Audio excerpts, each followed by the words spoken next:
Okay, now listen, we've talked about going to the other side, transitioning early in the program, and how to have a chat with the folks that you forgot to talk to while they were still alive. We talked about theology, how to best communicate with the leaders up there, and now, before you go, how to prepare. There it is.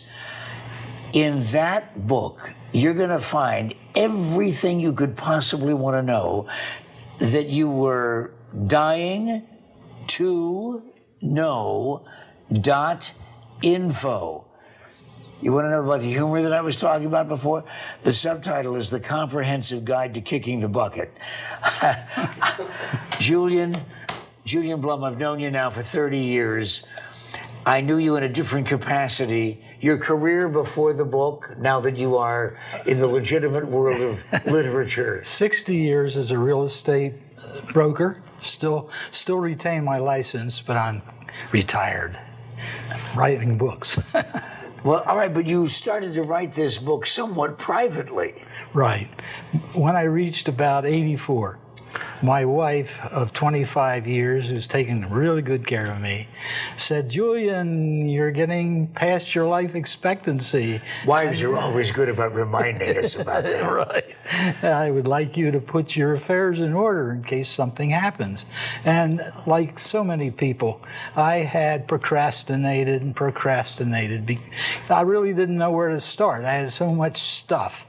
So I started by figuring out what is it that would happen to me first. And I figured, well, I'm going to have a heart attack.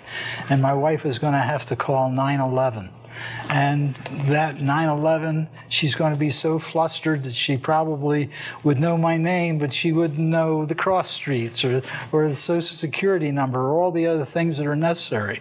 So I wrote all that type of thing down. When I accumulated so much information, I decided that this is something that might be interesting for other people. And being kind of an entrepreneur, I decided to see if I could make a book. And I put together a scrapbook, and it was so somber. So I decided to add some humor to it.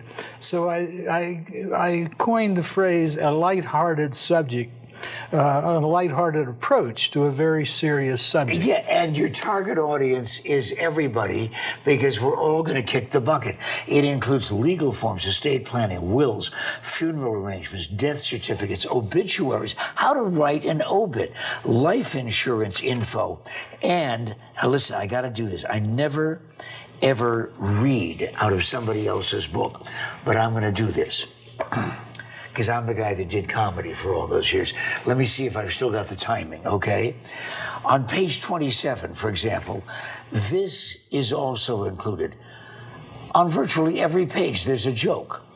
Two elderly couples were enjoying friendly conversation when one of the men asked the other, "Fred, how was the memory clinic you went to last month?" "Outstanding," Fred replied. "They taught us all the latest techniques, and psychological visualization association made a huge difference for me." "That's great. What was the name of the clinic?" Fred went blank. He thought and thought, but couldn't remember. Then a smile broke across his face, and he asked, "What do you call that flower with the long stem and thorns?" "You mean a rose?" "Yes, that's it." He turned to his wife. "Rose, what was the name of that clinic?" See, you gotta laugh from the floor crew. That's a big deal. Right. They don't pay a whole lot of attention to the stuff that goes on here, but you've got laughing matters throughout this entire thing. It is so readable. Look at this one. Well, yes, guy in a casket saying, "Oh, one more thing." So here you are, Julian, enthusiastically talking about not only the information, but also the entertainment quality, because it is depressing when you read most of those books. Right, and most people don't really want to discuss the subject, and that's why they procrastinate in putting their affairs in order. Are most people unprepared? Yes, I've found that in doing some research, we have 90 million families in the United States that are 50 years or older. Less than 51% of those families even have a last will and testament. And that's a disaster. You want to know why he knows? Because he's 85. And his wife said, hey, let's get some of the information together, Julian. Julian Blum, B-L-U-M. The book is available, and your website is? www.dyingtoknow.info. You better tell me that again so that I can write it down. www.dyingtoknow.info. It's the same as the title of the book. Julian, I can't believe it. After 30 years, we're talking about kicking the bucket, but it's okay because I'm going to have you back in another 30 to remind us how the book did. Dyingtoknow.info. You got to get one.